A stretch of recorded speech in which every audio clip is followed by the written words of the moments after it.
Philippe Malidor, bonjour. Bonjour. Vous venez de publier un livre qui s'intitule 10 paroles pour tous. Il s'agit d'une méditation des 10 commandements. Aujourd'hui, ensemble, nous allons examiner le troisième. Juste pour mémoire, qu'est-ce qu'il dit le troisième? Alors, qu'est-ce qu'il dit le troisième?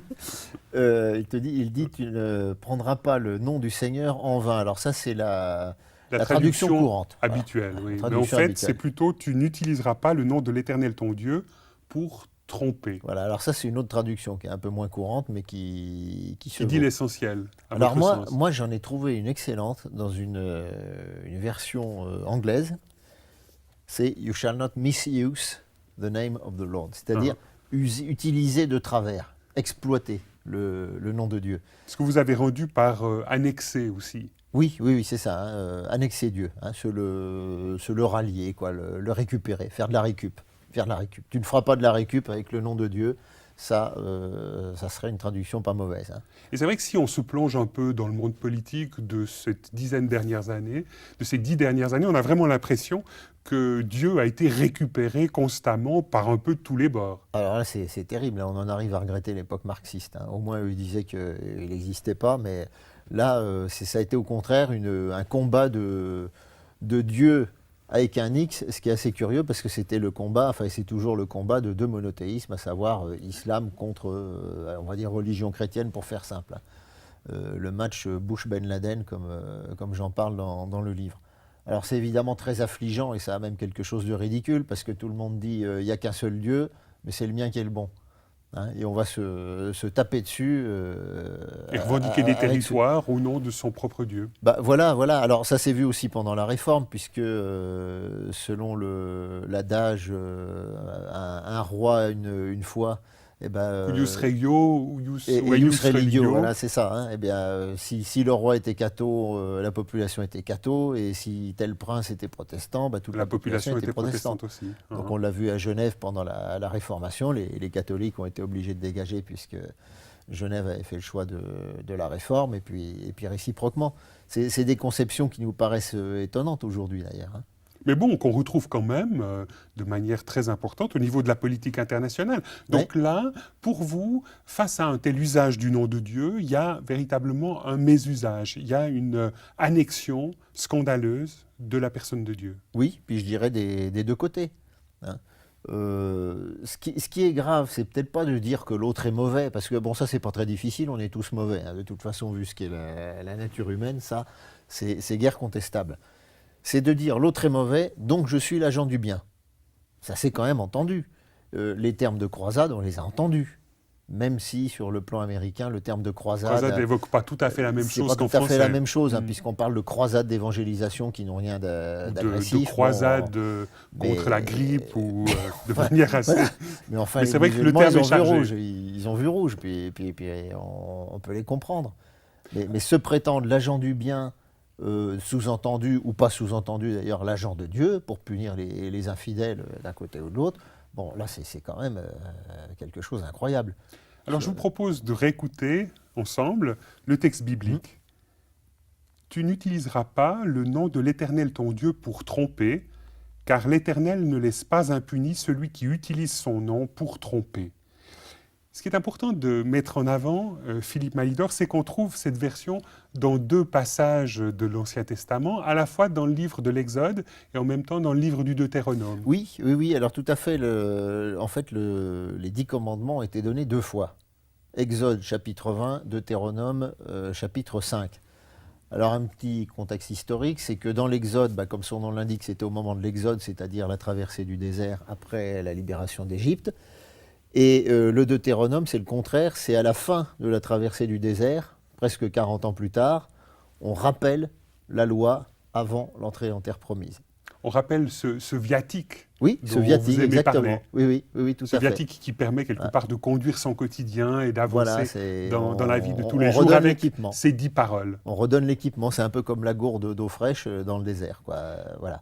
Alors le fait de ne pas utiliser le nom de l'Éternel pour tromper a été poussé chez les Israélites, chez les Juifs aussi, très très loin, puisque lorsqu'ils lisaient la Torah, lorsqu'ils lisaient la Bible, ils ne prononçaient jamais le nom de Dieu. Non, tout à fait, voilà. Alors la meilleure façon de ne pas utiliser le nom de Dieu en vain, c'est de ne même pas le prononcer. Mais ça peut Oui, là, on peut dériver... peut-être juste expliquer Oui. ce qui se passait concrètement. Lorsque, dans le texte de la Bible, les Juifs pieux arrivaient au nom de Dieu, Oui. ils le Il faisait transformaient. bip. Enfin, je ne sais pas s'il faisait bip, mais c'est un En peu tout cas, comme... ils faisaient Adonai, Voilà, il disait Adonai donc Seigneur, qui et était ils ne Seigneur. lisaient Voilà. pas le tétragramme, Non, donc non. ces 4 consonnes de l'hébreu qui évoquent le nom de Dieu. Voilà. Mais je dirais que ça n'empêche pas grand-chose. C'est un petit peu ce que Jésus a fait remarquer aux pharisiens, parce que vous avez beau ne pas prononcer le nom de Dieu, vous pouvez quand même le récupérer à des fins guerrières, ainsi de suite. Et puis même Israël l'a fait, ça. Hein. Même s'il ne prononce pas le nom, il récupère l'être, hein, on va dire, éventuellement, hein, pour faire des guerres plus ou moins justifiables, pour lesquelles d'ailleurs ils ont été punis par Dieu. D'ailleurs, vous avez lu l'Éternel ne laissera pas impuni celui qui prend son nom en vain.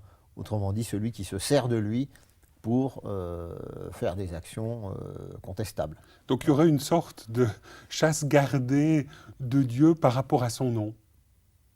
Oui, oui, puisque le nom d'ailleurs, le nom équivaut à l'être hein, dans la mentalité biblique. Donc là, s'approprier le nom, c'est quelque part réduire à son image la représentation ou la personne de Dieu. Oui, et puis alors, une fois que vous dites Dieu m'a dit que, ou Dieu m'a ordonné que, qu'est-ce que vous voulez que l'autre en face vous réponde? S'il n'est pas croyant, il va se moquer de vous, puis il rigolera du nom de Dieu, c'est-à-dire que vous aurez contribué à discréditer votre propre Dieu.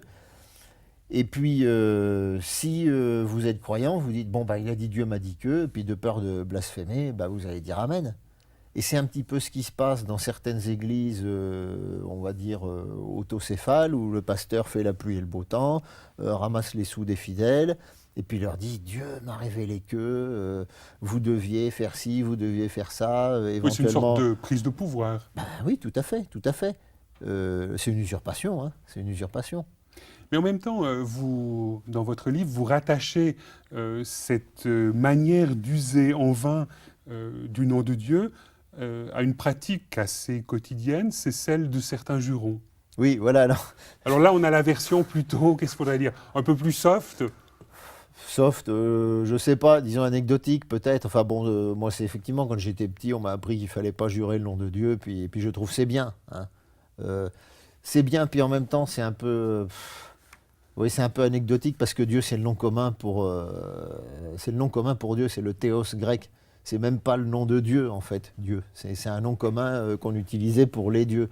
Enfin, c'est vrai que c'est un petit peu malvenu de jurer le nom de Dieu quand il y a un boulon qui ne veut pas se visser ou qu'il y a quelque chose qui Qu'on nous vient de se déplaît. taper sur un doigt avec un marteau. Voilà, par exemple. Hein. Alors, il y a du vocabulaire très riche en français pour se débrouiller avec autre chose. Il m'arrive hélas de le pratiquer, mais bon, voilà. Alors, finalement, selon vous, Philippe Malidor, ce 3e commandement nous permet quelque part d'entrer dans un mode d'emploi correct du nom de Dieu. S'il fallait en quelques mots dire comment utiliser le nom de Dieu en laissant à Dieu sa liberté, sa souveraineté, sa dimension autre. C'est intéressant ce que vous avez dit, le mode d'emploi correct du nom de Dieu.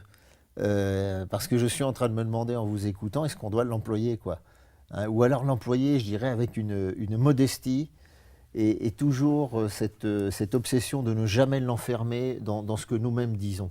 Il faut toujours se garder une distance critique. Et même par exemple quand on prêche, il m'arrive de prêcher dans une église, il faut toujours être très prudent par rapport au discours qu'on tient, surtout quand on engage le nom de Dieu. Il faut être vraiment, vraiment, vraiment très, très prudent. Mais est-ce que vous pousseriez... Ça ne veut pas dire tout relativiser. Hein, oui, ça veut dire qu'on doit tout simplement se taire. Oui, ou se taire. Mais ça veut dire ce que je vous dis en pensant à Dieu ou en lisant sa parole, c'est une parole que j'ai soignée, j'ai prié avant de vous la dire, etc. Mais ça n'est que ma parole. Ce n'est pas un oracle divin. Ou alors, quand on délivre un oracle divin, il y a intérêt à être sûr de soi. Alors, le critère dans la Bible, c'était très simple. Si un prophète vous dit quelque chose de la part de Dieu, vous regardez si ça s'accomplit. Si ça ne s'accomplit pas, c'est qu'il a parlé de sa part à lui et pas de ma part à moi. Mais bon, parfois, c'est un peu difficile de vérifier. Il y a du temps qui s'écoule. Et... en général, c'est qu'avec le temps qu'on le sait. Hein. Mais je cite souvent le cas de ces livres de prophétie qui ont paru beaucoup dans les années 70 ou 70 pour les Suisses, qui faisaient état de l'URSS qui allait envahir Israël, qui allait bouffer tout le monde, instaurer le marxisme sur toute la terre, etc. Alors relire ces livres de prophétie à 30 ans d'écart, c'est absolument savoureux parce qu'il y a presque tout faux. Et ils ne se sont pas fait faute, ces gens-là, justement, d'utiliser le nom de Dieu en disant qu'eux avaient lu les prophéties, qu'ils les avaient comprises, qu'ils étaient les seuls à les avoir comprises et qu'il fallait qu'on les écoute parce qu'ils étaient de grands inspirés. Bon, alors quand vous lisez des prophéties qui sont faites aujourd'hui, alors il y en a eu autour de l'an 2000. Ça s'est beaucoup calmé quand on a franchi l'an 2000 sans être tous ratatinés. Maintenant, avec la grosse crise économique, ça commence à revenir. Bon, alors écoutez ça. Mais comme dit l'apôtre Paul, écoutez tout, retenez ce qui est bon, mais mettez à distance. Mais bon, cet acte de discernement est quand même assez difficile. Il est difficile. Vous auriez quelques pistes pour nous permettre, dans le concret, dans le quotidien, quelque part, de discerner si une de ces paroles vient véritablement de Dieu ou pas? Parce que s'il faut attendre 30 ans pour être fixé, évidemment. C'est peut-être un peu tard pour certains. Oui, tout à fait. Je crois que le critère, alors là je vais parler en bon protestant, le critère c'est déjà de vérifier à l'aune de la Bible. Hein. Alors c'est quand même un peu réducteur et un peu simple ce que je vous dis là, mais si quelqu'un tient des propos en contradiction avec l'Écriture, manifeste, il y a quand même des gros doutes à avoir. Je vous cite une phrase de Frère André qui a fondé un mouvement d'aide à l'Église persécutée. Portes ouvertes. Oui, Portes ouvertes, que certains connaissent. Et il disait, si quelqu'un dit, voilà, ma femme ne me convient plus, dans telle église j'ai rencontré telle femme super, et qui demande à un autre chrétien, est-ce que j'ai le droit de l'épouser? Et bien Frère André dit, mais il perd son temps, puisqu'il y a le commandement contre l'adultère. Il n'a pas le droit de tromper sa femme, donc c'est même pas la peine qu'il pose la question. Vous voyez? Donc il y a quelques critères comme ça relativement simples, et alors à ce niveau-là, les 10 commandements sont une grille de lecture tout à fait intéressant. Qui permet d'authentifier, en tout cas en partie, si voilà, une parole vient de Dieu ou pas. Le problème, et là je vais être très décevant par rapport à nos auditeurs, c'est que des recettes de cuisine en matière de foi, il n'y en a pas beaucoup. Je dirais même qu'il n'y en a pas. Il y a quelques principes de vie, on va dire. Alors, Philippe Malidor, on a commencé cette émission en parlant des annexions de Dieu par les politiques. Il y a aussi des annexions de Dieu par les religieux, on en a un petit peu parlé, mais on pourrait être peut-être aussi un petit peu plus institutionnel et plus polémique, en précisant peut-être qu'il y a aussi toutes sortes de religieux qui aujourd'hui se profilent comme détenteurs de la volonté divine et qui, quelque part, mériteraient d'être un peu questionnés. Mais oui, tout à fait. D'ailleurs, il faut toujours les questionner. D'ailleurs, Dieu lui-même se laisse questionner, c'est ça qui est extraordinaire. Quand vous lisez les psaumes et qu'on entend qu'on lit des psalmistes qui disent « Mais Dieu, qu'est-ce que tu fabriques? Tu viens pas me secourir, je comprends rien. Mes ennemis triomphent et puis moi je suis complètement laminé, mais qu'est-ce que tu fabriques? Est-ce bien toi qui nous as sortis d'Égypte? Est-ce que tu es le même Dieu? Est-ce que tu te caches? Est-ce que tu es mort? Pourquoi est-ce que je suis la risée de mes ennemis parce que tu me laisses tomber ?» Alors, vous vous rendez compte, si Dieu se laisse questionner, pourquoi les religieux ne se laisseraient pas questionner? On a le droit, et je dirais même le devoir, de les mettre au pied du mur si, quand ils disent quelque chose, ça nous paraît un petit peu suspect ou contestable. Hein. Tout être humain est contestable. Ce que je vous dis est contestable. Et on peut entrer en débat avec vous et vous poser quelques questions. Voilà, et d'ailleurs, si en lisant ce livre, ça peut susciter des questions, des interrogations, peut-être des révoltes, c'est très bien. Hein. Ça aura mis en route et ça aura permis quelque part peut-être d'affiner un peu sa perception de Dieu. Oui, et puis si ça peut surtout donner l'envie aux gens de se mettre en marche vers la recherche de Dieu, ça sera bien.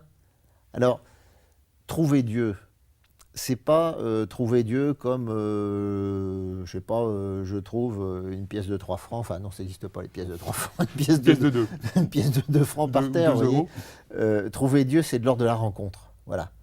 Mais une fois qu'on l'a rencontré, on ne peut pas dire je le connais parfaitement. On chemine, on entre dans une démarche qui se donne à vivre dans le quotidien. Et voilà, parce que déjà, quand on épouse quelqu'un dans le couple, on n'a jamais fini de connaître la personne avec qui on vit. Elle aura toujours un mystère irréductible. Avec Dieu, a fortiori, c'est la même chose. Donc le connaître, c'est plutôt le connaître dans une vie avec lui que savoir des choses sur lui. Voilà. Des choses sur lui, on en sait, mais finalement fort peu. Hein. Dieu est amour. Voilà. Ça, c'est une chose qu'il nous dit, sur laquelle on peut se fier. Après, il faut discuter du fait comment Dieu est-il amour. Comment est-ce qu'on comprend cela? Voilà. Qu'est-ce que ça veut dire dans mon quotidien? Voilà, parce que vous avez le bon Dieu bien gentil qui va vous passer absolument tout, qui de toute façon finira par vous sauver, même si vous avez tout refusé, même si vous avez trucidé absolument les trois quarts de votre famille et la Et il y moitié a de la le planète. Dieu un peu des 10 commandements qui, quelque part, montre une voie, montre un chemin à suivre. Oui, et puis le Dieu des 10 commandements, vous l'avez lu, dit je ne tiendrai pas pour impuni celui qui prendra mon nom en vain, mais il ne tiendra pas non plus pour innocent, enfin, il ne nous tiendra pas pour innocent de nos actes. Il pardonnera si on lui demande pardon, mais il ne considère pas que tout se vaut et il nous tient pour responsables de nos actes. Alors Dieu est amour, ça va aussi avec ça, parce que Dieu Avec est cette amour et dimension justice. de justice. Voilà. Il faut Et essayer justice. de tenir Oui. un peu ensemble. Parce que l'indifférence au mal, c'est pas la justice. Et c'est pas Dieu. Et c'est pas Dieu, justement. Et comme me disait un ami récemment, il disait, mais moi je souhaite que Dieu soit en colère contre l'injustice. On lui reproche d'ailleurs assez souvent de ne pas intervenir dans tous les maux qui frappent notre planète. Si Dieu est amour, il est aussi justice. Alors après, il faut discuter aussi des conditions de sa justice, etc. Alors ça évolue aussi dans l'Écriture. Mais vous voyez à quel lointain débat on peut être, à quelles lointaines explorations on peut être conduit pour essayer d'approcher ce Dieu qui est un être quand même qui nous dépasse infiniment, mais qui n'est pas inconnaissable. Philippe Maïdor, merci beaucoup de nous avoir éclairé sur ce 3e commandement qui dit « Tu n'utiliseras pas le nom de l'Éternel ton Dieu pour tromper ».